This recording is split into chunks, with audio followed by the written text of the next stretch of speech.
Stay tuned because we are going to pick up the last piece of the puzzle for our off-grid boondocking. So here is the ultimate test. The AC is blowing ice cold. The generators aren't even breaking a sweat. And we still have juice left over for the microwave. Okay, here comes Oscar. Ready to rumble. We're rolling. It's going to be just excellent. This is what we got. Yay. So we got the 2200 companion. Yes. And now we're going to have all kinds of amps and watts, and it's going to be perfect. That's right. You betcha. Okay, in the truck it goes. It does. Hey. Now, there is the two of them together. All right, we made it back with the new Honda companion.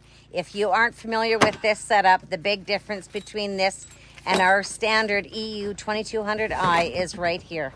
The companion has a built-in 30 amp outlet. By tying these two together with a parallel cable, we aren't just doubling our runtime, we are combining their power to get a full 30 amps of electricity.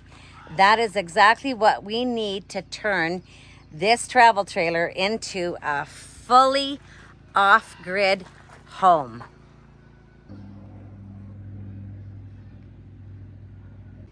Linking them is incredibly simple. You just match the positive and negative cables, ground the units, and plug the RV cord directly into the companion's 30 amp port.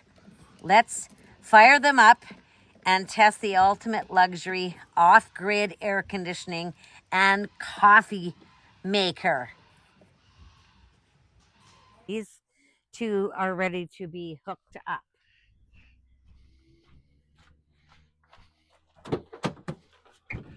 There's the cable. Let's get to it.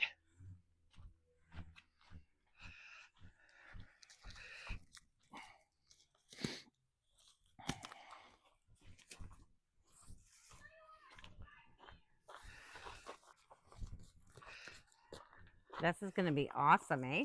Oh, it's going to be great. Oh, he's all the way. I guess I better go with him. I don't know what he's doing.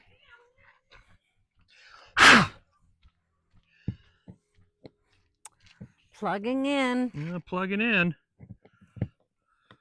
So if you don't start this off right, you'll cross-thread it, so they're a little finicky. Yeah, they are finicky. Yeah, but all good.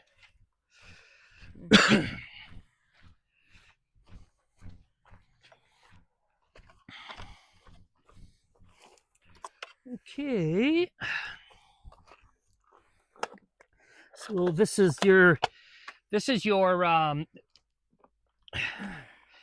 a generator adapter, so you'll need this. It's pretty important because you can't hook into the generator with your trailer cable, your offshore cable. So basically, you have to get one of these, and then you just twist it in and put it in. Of course, our GFI plug. Yeah, always good to put a... Well, it's not really a GFI, I guess. Well, it's a surge protector, really. Protector, yeah. Yeah. That's what I meant to say. Yeah. So I'm going to just start it up. Start them up.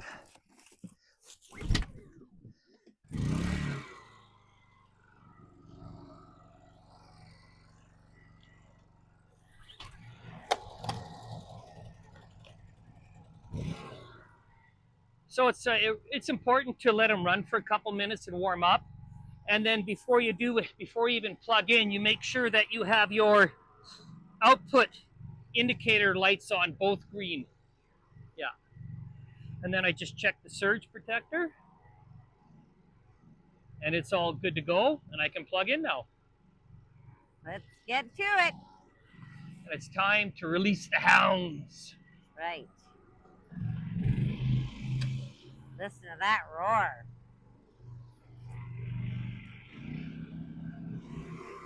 And you always put it on full. Don't put it on idle. Okay. Let's go and try the air conditioning. I will follow you, sir. Okay. The side vents. Yeah. So it sucked it in there, so that's not what I want. No. I'm going to go this way. Well, it's nice and cool air. Oh, yeah. Now just to...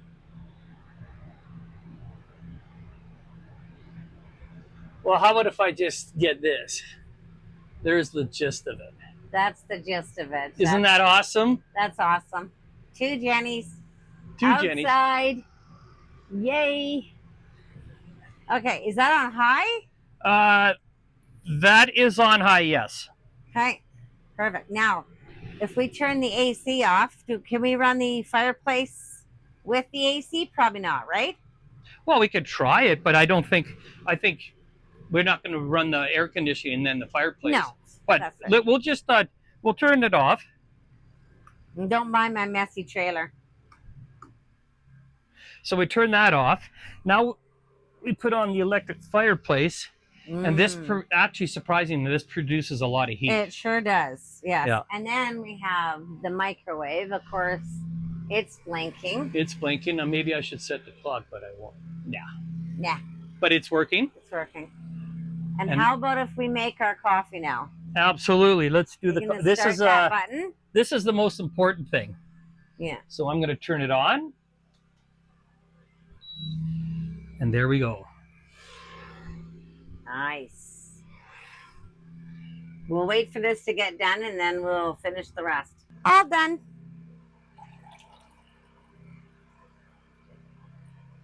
You just want a half a cup, right?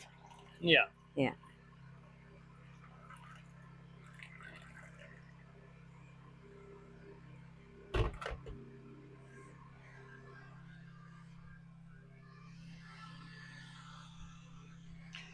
Cheers. Cheers. To coffee. To coffee.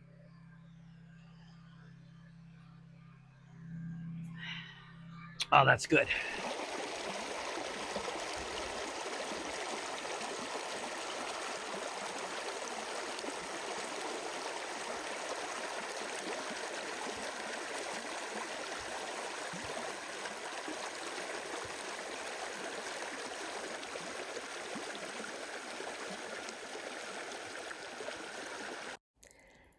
Well, this is just a little quick tutorial on iOverlander and how to use it and get the most benefit from it.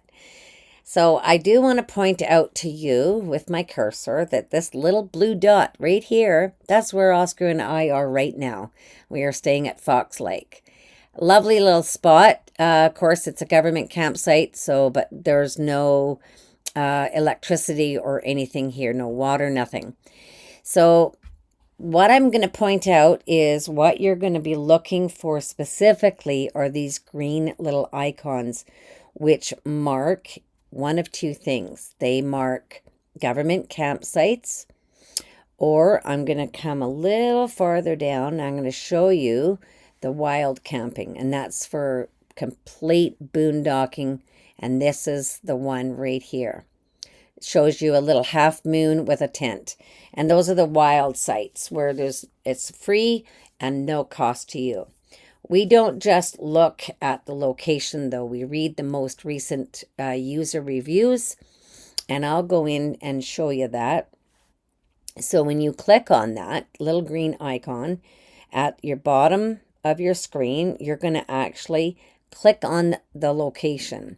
Now, if this is a location that you are interested in staying at, I do recommend that in the top right of your screen, there's a little heart that you're going to want to mark this place that you want to go to.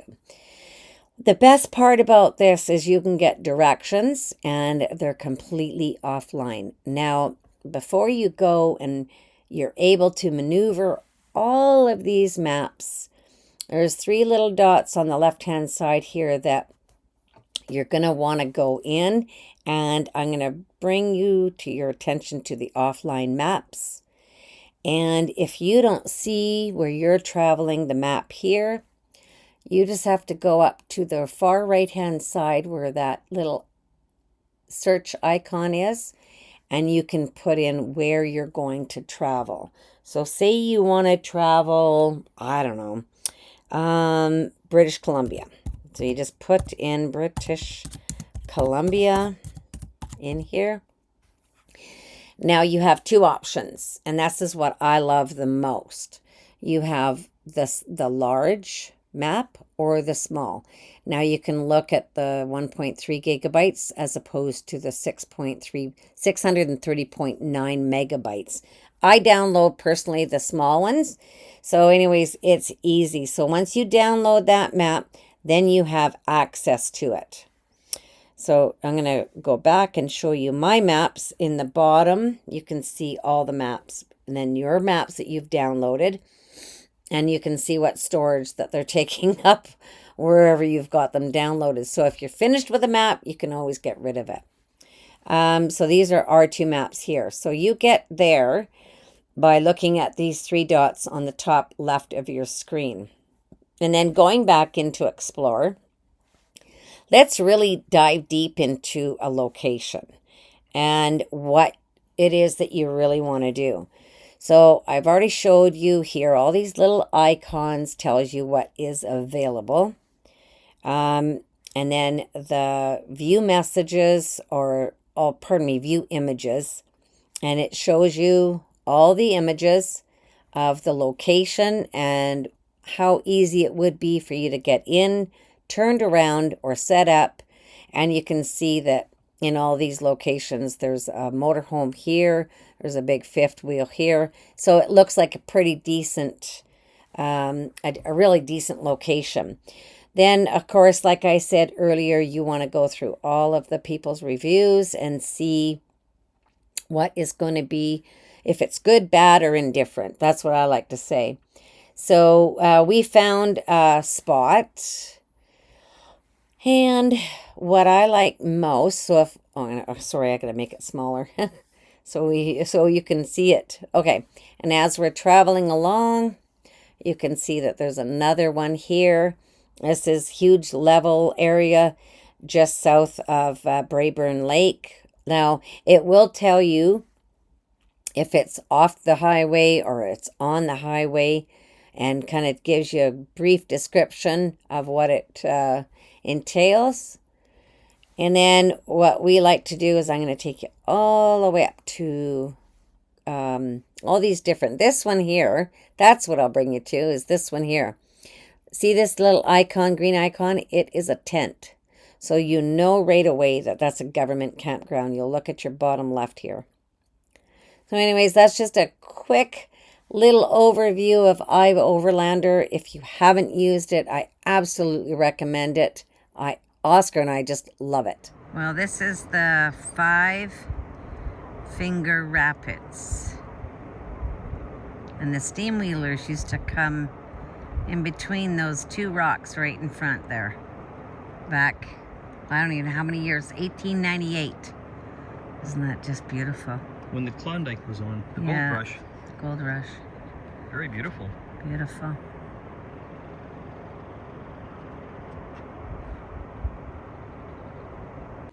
There you have it. Double the power without having to break your back, lifting a massive, heavy single generator into your truck bed. If you found this useful, do us a quick favor, hit like, subscribe, and share this with your fellow RV friends. Let us know in the comments where you're taking your rig next. Until next time, keep exploring, stay charged, and we'll see you out on the road.